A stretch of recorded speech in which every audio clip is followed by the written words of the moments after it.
cerita tentang kreativitas. Mari berkarya untuk kemajuan bangsa, bersama untuk mewujudkan mimpi kita, membangun karya generasi muda bangsa. Ayo, ayo, mari kita dengar untuk mewujudkan masa depan agar lebih berwarna. Semua ada di sini dalam acara ekonomi kreatif.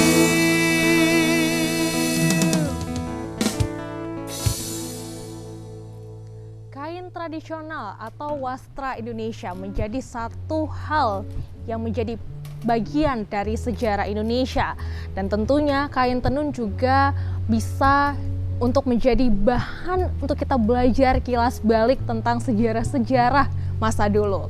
Tentunya pemirsa tahu sendiri bahwa Kota Medan identik dengan Melayu, dan saat ini songket Melayu sudah mulai tergerus, namun kalau tidak ada lagi upaya dari kita untuk melestarikannya, ini akan punah.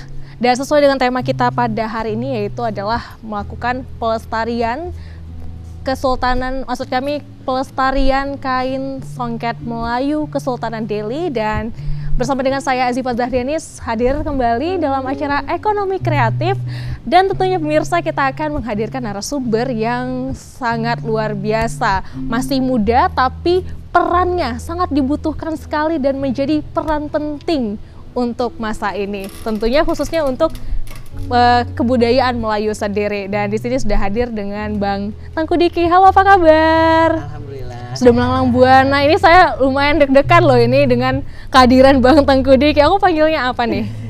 Bang Diki aja. Boleh ya, Bang Diki. Oke, Bang Diki, ini suatu hal yang cukup unik ya, karena jarang banget nih anak-anak muda apalagi ya sudah mulai tergerus nih untuk cinta terhadap budaya, apalagi banyak kita berbicara soal fashion, ini dalam dunia fashion sendiri ya.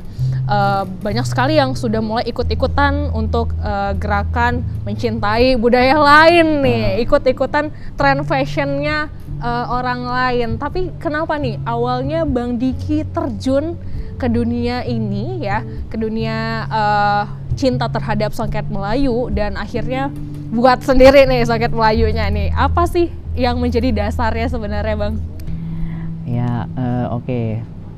Sebenarnya yang menjadi dasar itu ya, saya memang dibesarkan di dalam keluarga yang 100% Melayu. Yeah. Nah, jadi orang tua saya Melayu, nenek saya pun Melayu, karena masih ada garis keturunan dari bangsawan juga kan. Jadi memang, nah nenek saya juga itu dulu memang punya usaha, ya kalau bisa dibilang sekarang wedding organizer, tapi yang khusus Melayu. Oke. Nah, jadi mulai dari baju pengantin, termasuklah songket kalau Melayu kan, baju pengantinnya kan semua songket. Kemudian pelaminan Melayu, tepung tawar yang biasa kita ketahui kalau dalam adat Melayu. Kemudian nasi hadap-hadapan, semua itulah. Jadi ya kecil-kecilnya saya ya memang udah hidup di lingkungan yang Melayu ya, gitu betul. Kan. Jadi membesarnya saya jadi terbawa-bawa, jadi tertarik gitu kan. Cantik gitu kan. Kalau kita kan lihat first impressionnya lihat songket Melayu itu kan cantik, kilat-kilat gitu. Betul. Kan, apalagi dulu zaman-zaman kecil kan. Kelihatan mahal gitu ya. Betul. Jadi ya dasarnya itu sih. Oh, jadi bukan beban ya, bukan suatu beban ya. Bukan.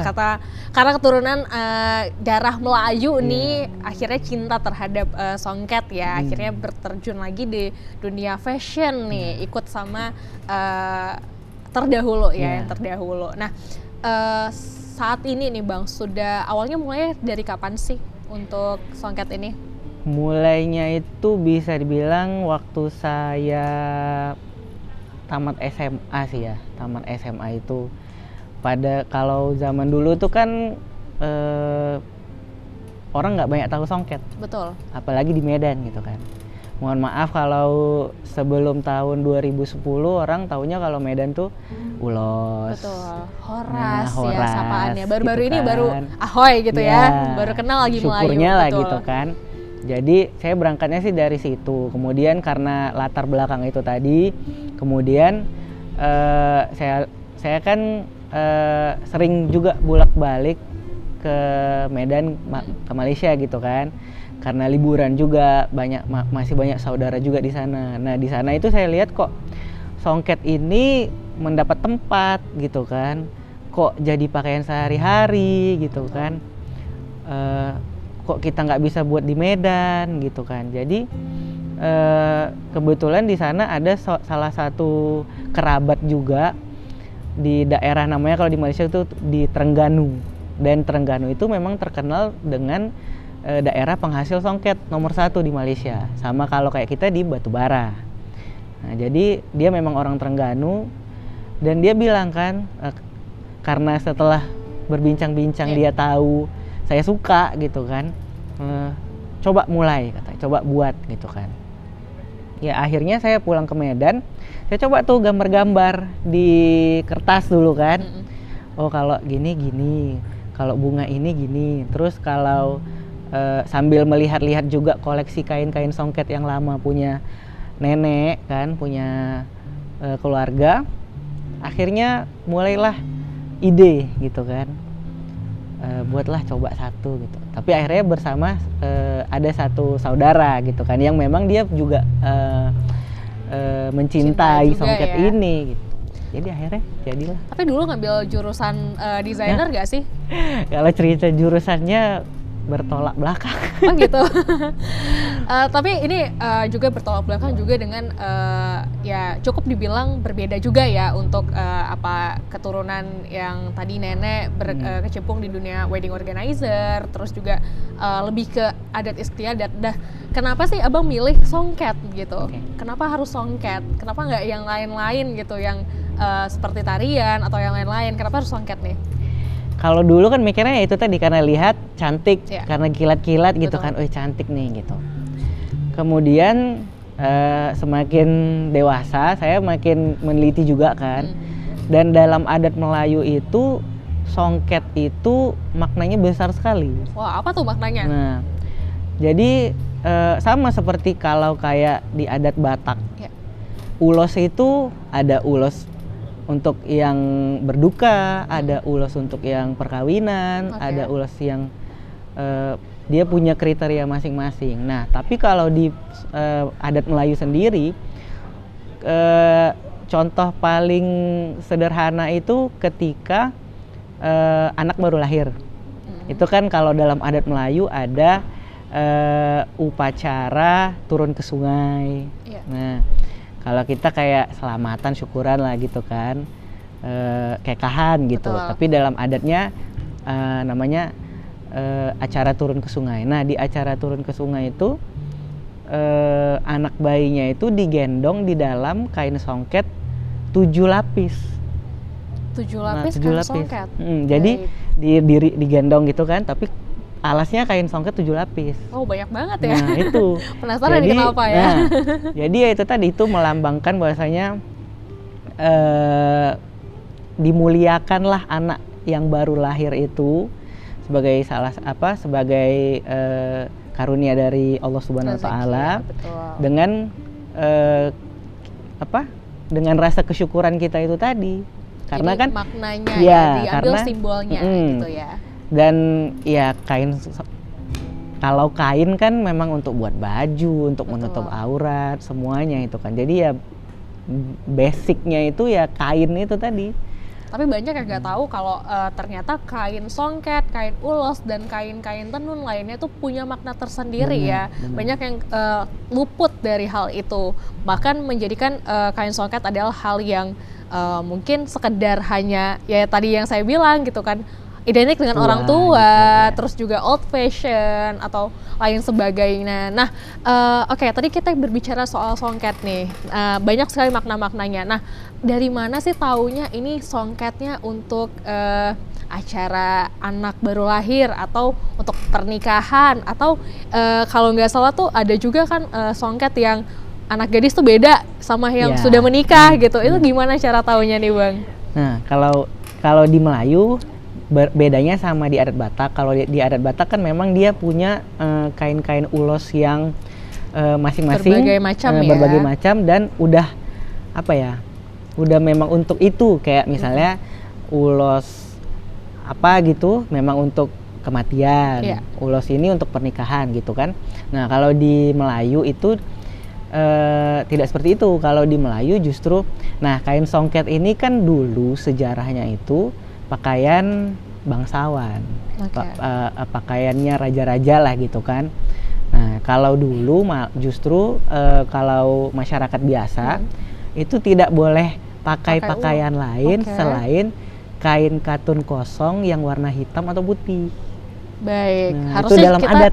Nah itu, jadi cuman ya sekarang kan seiring berjalannya waktu kerajaan juga udah nggak ada lagi, menjadi fashion juga gitu kan. Fashion. Ya jadi ya yang dulu itu nggak berlaku lagi lah kan. Harusnya kita proud ya to be younger yang dulunya nih pakai bangsawan tapi kita bisa pakai gitu. Harusnya kita proud of it ya nggak sih. Dan gimana sih cara taunya gitu? Ini ada banyak ragam macam ya. Ada songket-songket yang cantik-cantik, warnanya juga beda-beda. Boleh mungkin jelaskan mungkin mulai dari baju yang Abang pakai nih. Aku langsung catching banget karena warnanya cantik dan juga motifnya juga unik. Ini motif apa sih Bang? Kalau yang saya pakai ini motif bintang-bintang sih bilangnya ya. Cuman karena itu tadi tujuannya kan kalau zaman dulu kain songket itu bentuknya ya seperti ini aja. Pakemnya ya. Iya, baik. Warna dasarnya itu gelap. Iya. Terus bunganya satu-satu bertabur gitu. Udah gitu aja. Nah, ini yang saya pakai ini salah satu cara juga supaya bisa lebih menjangkau ke fashion, ke seleranya anak muda dan lebih disukai ibu-ibu lah gitu kan, karena kalau yang seperti ini kan khusus dia ya. Betul. Ya kita akui gitu ya. Kita harus akui, betul. Ya. Jadi ya makanya yang saya pakai hari ini sebenarnya kalau tidak dibuat warna-warni seperti ini, jadinya ya seperti ini juga. Motifnya kan sama, mungkin kakak bisa lihat kan. Iya, cuma bedanya juga di warnanya ini khusus warnanya gold ya, dan campur dengan hijau doang bener. Gitu ya. Jadi kalau sederhananya yang ini yang klasik, yang ini yang modern. Ini yang sudah tuir dan ini yang anak mudanya gitu ya. Jadi sederhananya seperti itu. Kalau filosofinya sih motif bintang-bintang itu, bintang kan di langit tinggi, bercahaya, bersinar, menerangi, itu kan. Ya sama seperti di dalam adat Melayu itu. Jadi kenapa orang Melayu dulu itu membuat mengambil motif-motif. Kalau mengambil motif itu kan dari apa yang kita lihat, ya kan. Nah begitu juga orang Melayu zaman dulu. Makanya ada istilah motif pucuk rebung. Itu kan pucuk rebung tuh bambu yang masih muda. Nah jadi zaman dulu di hutan-hutan di alam Melayu mungkin dilihat, cantik ini, terus dibuat. Nah sama juga seperti bintang, alasannya kenapa jadi motif, diharapkan atau masyarakat Melayu itu punya pengharapan supaya ketika memakai songket ini, pribadinya, individualnya menjadi orang yang menerangi, bermanfaat untuk orang lain. Nah itu tadi kita mulai langsung dari baju yang dipakai oleh desainernya langsung ya. Dan sekarang kita akan ngulik lagi. Ini banyak banget songket-songket yang sudah dihadirkan. Ada yang sifatnya tadi klasik ya, dan juga ada yang modern nih. Ada warna-warna yang zaman now banget ya. Warna-warna pastel gitu ya, ada warna lavender, warna ungu, terus juga ada coklat, banyak lagi yang ada di boteknya Bang Diki, tapi yang di bawah cuma ini gitu ya. Oke Bang Diki, boleh dong mungkin jelasin dari sudut sebelah sana ya, warna lilac terlebih dahulu. Lilac bener gak? Kalau ke ungu sih, ya kayaknya ungu anggrek. Ungu anggrek. Mungkin kita ambil aja kali ya. Boleh. Nah, biar pemirsa juga lihat ya seberapa indahnya dan tidak old fashion ya. Ay, cantik banget. Ini motif daun tembakau deli. Oke. Nah, ini salah satu motif, termasuk salah satu motif yang pertama saya populerkan Baik. dengan tujuan untuk mengangkat kearifan lokal. Sejarah tembakau deli sendiri yang mana tembakau deli pada masanya turut membangun kota Medan. Betul, ya kan? menjadi Dengan hasil satu sejarah perkebunan. baru ya, betul. Membuka perekonomian masyarakat juga ya, dari sebuah tembakau deli, dan akhirnya Bang Diki nih jatuhin pilihannya untuk buat songket tembakau deli sebagai pemajuan UMKM juga ya, terus juga bagaimana untuk mencintai UMKM itu dari songket. Nah, ini dia tadi tembakau deli, dan itu untuk yang rame nih, ini apa nih Bang? Motif apa? Nah, kalau ini motif saya ngambilnya mungkin dari ini ya. Kalau yang tahu corak pada bangunan rumah Melayu, kan ada lebah begantung, awan larat. Nah, saya terinspirasinya dari ornamen pada rumah Melayu itu. Gitu. Ya, jadi untuk bagian apa ya, orang sih lebih populernya bilangnya tumpal kain. Kalau kita bilangnya kepala kain.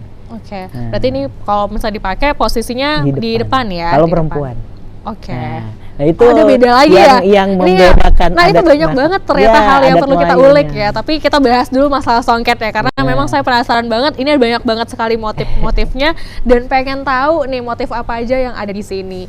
Oke, ini sudah selesai atau masih ada lagi mungkin hal-hal yang perlu diulik ini ya? Yang membedakan sih ya. Kalau yang membedakan songket kita atau kain betabur kita dengan songket mungkin yang lebih populer Palembang, songket Pekanbaru, songket Siak dan lain-lain itu, pertama motif ya, motifnya kita punya identitas di motifnya, kemudian di balik kain, mungkin kakak bisa di belakang ada balik lagi. Nah kita di belakang kainnya itu benangnya tertanam benang sisanya. Nah, jadi tidak kelihatan berserakan gitu kan. Tapi nanti ada juga kain songket yang belakangnya itu tidak ditanam. Nanti kita bisa kasih perbandingan. Langsung kita lihat ya. Nah, ini asli dari bahan apa ya Bang untuk tenunannya ini? Nah, kalau materialnya atau bahannya benang kapas. Benang kapas. Sama dicampur ada benang rayon. Benang rayon tuh mengandung sedikit benang sintetis. Nah, itu sih yang material yang paling pas untuk saat ini dari segi harga, dari segi kelembutan yang mensupport benang emasnya ini gitu. Saya kira tadi emas beneran loh, jadi berkilau dia gitu ya. Ternyata bukan ya, ini ada benang sintetis ya pemirsa. Oke, ini untuk warna lavender. Ini warna ungu ya. Anggrek ungu. Anggrek ungu. Ini masih banyak lagi yang lain dan masih penasaran tetap ya. Kalau yang di bawahnya sama kira-kira? Nah, kalau yang di bawahnya, itu yang seperti saya bilang tadi, yang belakangnya itu dia tidak tertanam. Oke, biar aja di sini nanti biar disusun lagi. Nah, oke, ini yang berbeda ya. Yang di belakangnya, coba lihat dalamnya. Ini bagian dalam ya. Nah, dalamnya kan masih agak berserakan. Betul. Nah, ini motif apa ya, Bang? Ini motif, kita balik. Oke. Ini motif bunga cengkeh namanya. Kalau bisa mengimajinasikan bentuk cengkeh, ayo yang ibu-ibu. Mohon maaf, ibu muda jadi belum paham ya. Nah, ini kan kalau dilihat gini, bunga yang sepetak ini, itu seperti kita melihat cengkeh tapi dari atas gini. Baik, ya lebih mirip ya kalau dari atas ya visualnya. Jadi itulah diilhami dari situ. Nah, sementara kalau untuk tumpalnya atau kepala kainnya, nah ini lebih modern. Oke, Nah, tadi lebih kalau yang tadi kan lebih nuansanya lebih klasik kan? betul, klasik banget. Lebih ya. berukir-ukir. Kalau ini motif apa ya? Kalau untuk ini tumpalnya. Nah, kalau yang seperti ini, saya sih selalu bilangnya motif abstrak. Oke. Nah, karena apa ya? Memang dari imajinasi saya sendiri, gimana supaya tidak terkesan tua, tidak monoton terkesan gitu ya. monoton. Nah, jadi saya coba kan, ya saya juga melihat karya-karya dari luar sih, kayak dari lukisan luar, Ya. kemudian motif-motif ornamen bangunan di luar gitu. Jadi ya terhasil lah motif ini. Waduh, ini banyak banget masih songket-songket yang menarik-menarik yang akan kita bahas, dan kita juga pasti ya penasaran ya pemirsa, ada banyak lagi motif-motif apa lagi sih yang dihasilkan oleh Bang Diki. Tapi sebelum kita bahas lebih lanjut, kita akan dengarkan musik yang satu ini.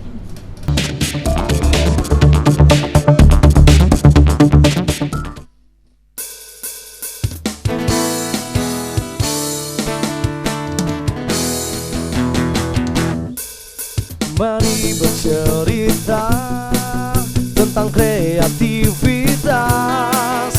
Mari berkarya untuk kemajuan bangsa, bersama untuk mewujudkan mimpi kita, membangun karya generasi muda bangsa. Ayo, ayo, mari kita dengar untuk mewujudkan masa depan agar lebih berwarna.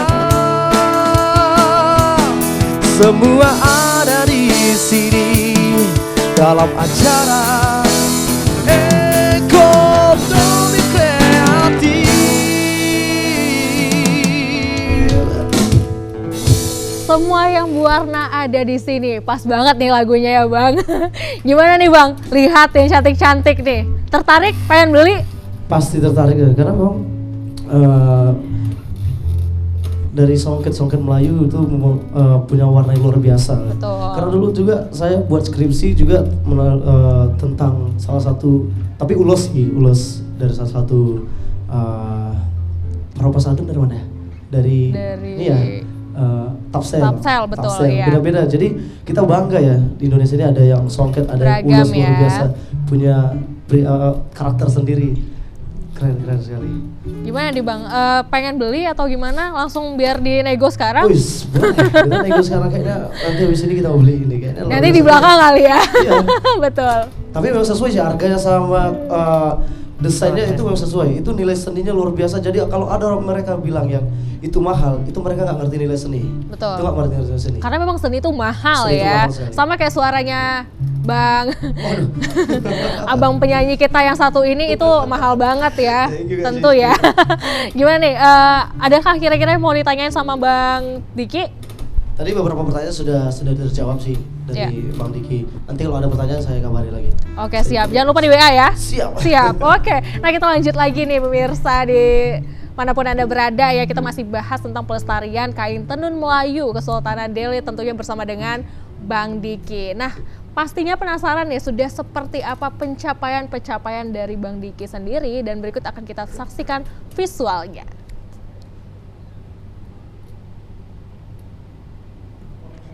Wow, langsung ya foto cantik ini dipakai oleh Pak Jokowi langsung ya. Luar biasa. Ini pas kegiatan apa nih Bang? Itu sama Mak Betty tuh tadi. Wah, Mak itu Betty. kemarin berarti pas weddingnya jadi salah satu ini ya, salah satu sponsor? Enggak sponsor sih. Oh, dia langsung Dia ya? pesan langsung. Langsung pesan ya. Ini motif apa tuh tadi yang dipakai? Nah, jadi macam-macam ya. Nah, kalau yang ini nih motif dari kain songket yang udah usianya mungkin 200 tahun ke atas. Wow, Jadi 200 ke atas. saya lihat, saya repro lagi, saya redesign lagi. Ya, biar orang tahu bahwasanya kain zaman dulu itu serumit itu, seindah itu, seberharga itu gitu. Dan Abang remake lagi, itu Iya, luar biasa remake loh. lagi. Nanti kita akan tanya nih gimana caranya dan kesulitan apa. Tapi ini menarik sekali ya. Tadi saya sempat lihat ada fotonya Pak Jokowi Iya. pakai kain songket. Nah, itu wah ini juga berarti sudah ke weddingan juga ya, untuk wedding, terus kebutuhan acara, souvenir ya. Dan dipakai oleh para pejabat-pejabat nih ya, pejabat tinggi negara bahkan memakai songket yang abang buat nih. Nah, untuk Pak Jokowi sendiri itu tadi motifnya apa ya? Kalau untuk Pak Jokowi itu karena sebenarnya kalau Pak Jokowi saya memakaikannya 2 kali. Ya. Pertama tahun 2017, kemudian tahun 2018. Oke. Di tahun 2017 itu ketika ada festival Keraton Senusantara di Kota Medan. Nah, pada saat itu karena Medan kotanya budaya Melayu, tanah Delhi, jadi Pak Jokowi mau pakai baju Melayu. Jadi pada saat itu pas pampresnya menghubungi Sultan Delhi.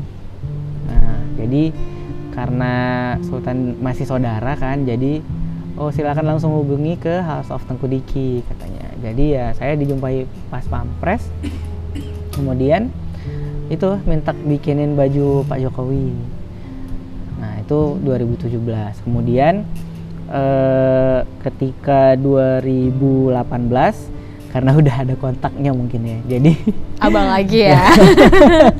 Tentu rezeki nggak kemana, betul. Alhamdulillah. Jadi motif yang dibuatkan pada saat acara yang pertama, karena itu acara seremonial, forum silaturahmi keraton. Motif yang dibuat pertama itu motif tapak Sulaiman. Nah, kenapa motif tapak Sulaiman? Karena motif tapak Sulaiman itu motif yang mengandung filosofi yang tinggi juga di adat Karo. Baik. Nah, wow, mix budaya ya. Ya, baik. Jadi karena sama-sama kita ketahui Medan ini ya Melayu dan Karo kan. Jadi asal muasalnya. Jadi saya memvisualisasikan kebersatuan budaya itu tadi Melayu dan Karo di dalam kain songketnya yang dipakai Bapak Presiden. Baik, itu tentunya kalau untuk Presiden sendiri pasti ada protokol-protokolnya, terus juga protap-protapnya gitu ya. Itu untuk motifnya sendiri itu request dari Pak Presiden langsung atau memang inisiatif abang sendiri dan langsung di ACC gitu ya sama Pak Jokowi waktu itu, atau langsung dipakein aja? Waktu itu karena Pak Presiden itu langsung mintanya ke Sultan Delhi, iya.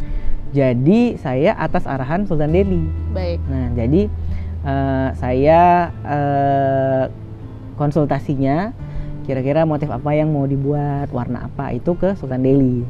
Nah jadi tapi Sultan Delhi juga ada komunikasi langsung dengan Pak Presiden bahwasanya Pak nanti mau yang dibuat tuh bajunya seperti ini, motifnya ini, mengandung makna ini.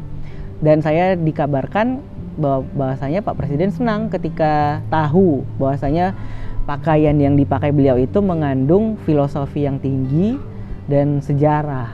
Nah, dan saya sebenarnya kalau kan 2 kali saya memakaikan Bapak. Yang pertama itu ya masih malu-malu ya kan. Deg-degan pasti ya. Walaupun nggak ketemu langsung sama orangnya ya. Ketemu langsung karena kan ketemu langsung pas pakaiin ya. Baik. Jadi masih deg-degan kan, bercampur aduk lah rasanya. Jadi nggak banyak ngomong. Tapi yang di kedua itu baru ada percakapan gitu kan. Nah, jadi kalau yang di pertama itu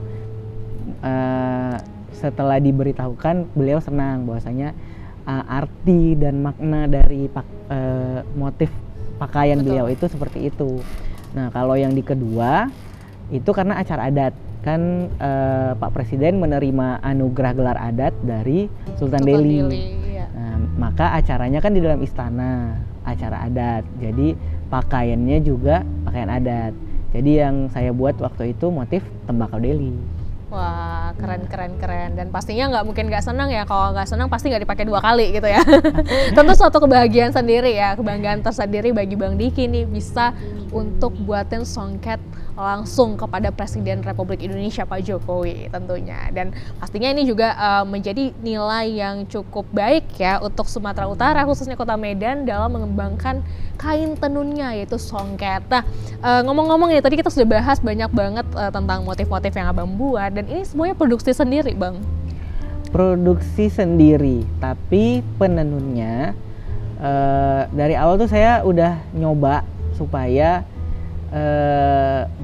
penenunnya itu orang Medan, tapi nggak dapat karena semuanya ya gimana bilangnya ya, orang Medan kan udah mindsetnya kan sudah mulai global ya, betul. Jadi siapa yang mau duduk di alat tenun 2 minggu? Oh, 2 minggu kerjainnya? Satu kain 2 minggu prosesnya. Wow. Siapa yang mau duduk di alat tenun 2 minggu gitu kan, ketek, terus dibayar pun ya menurut segelintir ibu-ibu mungkin lebih bagus jadi IRT daripada nenun kain gitu kan. Ya mindset yang udah berbeda jauh lah daripada, kalau saya kan mindsetnya pelestarian. Betul. Nah, jadi saya berangkat dari pelestarian, jadi ya akhirnya karena ketiadaan penenun di Kota Medan sendiri, saya ambil penenun dari batubara, daerah batubara, yang mana juga dulu secara sejarahnya songket Deli yang dulu itu juga diambil dari sana juga, maksudnya sedikit banyaknya mungkin sama ya, karena sama-sama Melayu dan juga ada kekerabatan juga ya. Benar. Untuk kerajaan Melayu. Cuman, jadi saya diberitahu Deli, dulu ya, saya diberitahu dulu itu kalau Sultan dulu mau ada acara, dia panggil satu penenun, mungkin kepala penenun lah di batubara itu, panggil, suruh datang ke istana, mungkin ke Istana Maimun lah dulu ya kan, suruh dipanggil ke istana. Dia kasih gambar.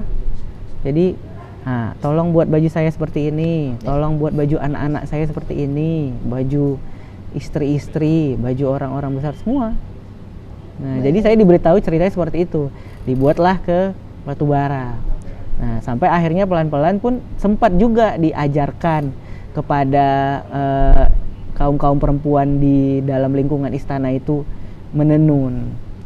Tapi ya itu tadi tidak berlangsung lama kan, kemudian zaman juga berubah. Betul. Jadi ya kita kehilangan penenun lagi. Nah, untuk kasus sendiri ini, kasus seperti itu yang sudah Abang alami sendiri, bagaimana sih tanggapan Abang terhadap anak-anak muda zaman sekarang yang masih belum punya rasa tanggung jawab lah ya, saya katakan, untuk cinta dan melestarikan budaya dari hal kecil ya, untuk yang namanya songket, tenun seperti itu. Bagaimana nih tanggapan Abang sendiri? Ya, kita nggak bisa juga salahin anak muda ya. Baik. Karena kan kurangnya informasi, ya. Kemudian zaman yang makin maju tapi kebudayaan sendiri tidak dibawa maju. Nah, betul, jadi tidak ada keseimbangan ya. Ya, tidak seimbang, sehingga dampaknya generasi muda itu nggak tahu, tergerus, lama-lama tergerus budaya-budaya yang ada. Sebenarnya awalnya gitu ya? Itu tidak tahu. Betul. Ketidaktahuan. Kemudian karena nggak tahu, jadi nggak peduli. Kemudian ya jadi nggak mau peduli gitu kan. Jadi berangkat dari akar masalahnya itu ya karena ketidaktahuan. Nah, gimana supaya tahu? Ya kita kan nggak bisa bekerja sendiri juga. Betul. Kita harus bersinergi dengan pemerintah, karena pemerintah yang punya otoritas untuk misalnya mengadakan pelatihan, mengadakan pameran, mengadakan ya kegiatan-kegiatan, event-event edukasi, supaya generasi muda itu tahu. Betul. Minimal tahu dulu. Kalau udah tahu pasti suka, pasti pakai. pasti beli. Nah, Betul. Nah, untuk Abang sendiri nih, untuk masuk, kita kan masih anak muda ya, kita masih muda banget gitu ya. Nah, gimana sih cara Abang untuk masuk ke dunianya anak muda nih, untuk kasih tahu nih dari Abang sendiri ya, dari Abang pribadi, gimana sih cara Abang untuk kasih tahu ke anak muda khususnya ya, dan pada umumnya masyarakat luas ya, seperti di Kota Medan dan lain sebagainya. Itu bagaimana untuk cinta terhadap songket itu sendiri? nah kalau saya juga harus banyak aktif di komunitas-komunitas, di organisasi-organisasi. Nah, salah satunya organisasi yang memang saya ketuai sendiri itu Ikatan Muda-Mudi Melayu Indonesia. Nah, di organisasi ini memang ya organisasi kepemudaan yang kegiatannya dan tujuannya itu mengedukasi, kemudian melatih, meningkatkan kecintaan terhadap budaya Melayu itu sendiri. Nah, itu bisa dibilang itu penggerak juga, penggerak gimana supaya di setiap kegiatan mereka ini berpakaian mempopulerkan budaya Melayu lewat fashion. Betul. Nah, jadi itu sih salah satu cara. Kemudian saya punya panggung sendiri sebenarnya. Oke. Panggungnya ketika ada acara pesta pernikahan. Itu bisa masuk juga karena kan yang nikah tuh pasti anak muda gitu ya. Itu Benar. bisa jadi salah satu cara alternatif yang Benar. paling simple ya. Jadi kan ketika pesta pernikahan itu misalnya saya dipakai untuk jadi salah satu tata busananya atau periasnya gitu kan. Nah, di situ saya juga kan ada keluarga-keluarga dari yang punya hajat. Betul. Nih ya kan. Nah, saya mengedukasi di situ bahasanya dan gimana saya membuat pakaian pengantin Melayu itu semenarik mungkin sehingga orang lihat, ih, baju Melayu sekarang cantik kali. Betul. Sudah nggak mulai. kayak zaman dulu. Nah, jadi itu panggung saya sih sebenarnya gitu. Oke, nah untuk motif sendiri nih, ada nggak sih perbedaan yang mungkin Abang lakukan? Nah tadi kan mungkin cerita sedikit ya untuk masalah baju untuk adat pengantin, tentu biasanya ada pakem-pakemnya. Nah itu Abang remake lagi atau mungkin khusus untuk baju pengantinnya seperti itu, tapi mungkin motifnya yang dibuat lebih menarik gitu. Gimana nih Bang? Kalau dari segi cutting ya, dari segi model baju pengantin Melayu itu sekarang udah jauh berbeda dari zaman dahulu. Tapi pakem-pakemnya tetap kita pelihara. Seperti contohnya pakaian pengantin lelaki itu teluk belanga. Betul. Teluk belanga, kancingnya 5 gitu kan. Tangannya panjang, kerahnya tinggi. Nah, itu pakem. Nah, tapi yang kita ubah itu, kalau zaman dulu mungkin kakak ingat, mungkin ada dulu saudara-saudara yang perkawinannya adat Melayu, bajunya besar-besar. Iya, Ya betul. kan? Tangannya besar-besar. Kainnya kain satin gitu ya. Iya, kainnya Betul. kilat-kilat. Nah, itu yang hari ini saya ubah. Jadi kita ya lebih mengikuti zaman lah. Kalau kayak ukuran besar kecil, body fit atau fit slim fit itu kan tidak mengganggu budayanya sendiri, Baik. tidak mengganggu pakem-pakemnya, kecuali kita lihat kalau mungkin ada yang mengikuti di Malaysia itu udah kelewat batas sih. Dia kayak buat baju Melayu, baju teluk belanga tapi terlalu ketat. Oke. Nah, jadi itu yang harus kita main di situ supaya baju itu kelihatan indah dipakai di badan, tapi tetap sopan dan ya. tetap sopan dan tetap ikut melestarikan budaya. Nah, jadi kita mainnya sih di situ. Barangkali Kemudian, mungkin ya. kemudian di warna Betul. dan motif. Nah itu yang paling penting ya, di warna dan motif yang mungkin menjadi identik yang Melayu adalah hijau dan kuning, benar ya. Nah seperti itu. Nah pastinya sudah melalang buana ini ya Bang ya, bukan hanya untuk pesta pernikahan, tapi juga mungkin ada kolaborasi, sinergi yang sudah Bang lakukan dengan berbagai pihak nih sejauh ini, gimana? Ya dulu sebelum pandemi alhamdulillah dulu kita buat Islamic Fashion Festival itu di Istana Maimun. Itu hasil buah pikiran saya dengan keluarga di Malaysia, yang mana salah satu keluarga di Malaysia ini chairman, ketuanya Islamic Fashion Festival. Jadi kita kerjasama, kita buat di Medan, di Istana Maimun. Itu 2014 mungkin ya. Udah lama Juga banget dulu, ya. Kemudian semenjak setelah itu akhirnya kan dapat link nih, dapat exposure-nya. Jadi saya juga berapa kali akhirnya melalui event itu bekerja sama dengan desainer-desainer yang tergabung di dalam fashion festival itu. Akhirnya hasil songket saya ini dibawa fashion show sampai ke Dubai, Wow. ke Maroko dengan Islamic Fashion Festival itu gitu. Itu salah satu jadi alternatif juga ya Bang untuk Ya. masuk ke dunia fashion saat Benar. ini, betul. Karena kita basicnya pelestarian budaya, desainer songket. Kalau kita buat baju nggak jadi. Jadi Itu udah beda lagi ranahnya ya. serahkan ke ahlinya. Ahlinya siapa? Ya desainer kan, fashion Oke. designer gitu. Jadi harus kerjasama. Nah, Abang sendiri nih untuk dapatin ide kan tadi ada motif bintang, motif cengket, terus ada juga motif pucuk bambu gitu. Terus ada banyak lagi motif-motif lainnya tuh biasanya dapatnya dari mana sih? Dapatnya sih dari riset ya. Jadi saya tuh senangnya, nah kalau ke luar negeri atau ke daerah, nggak usah luar negeri lah.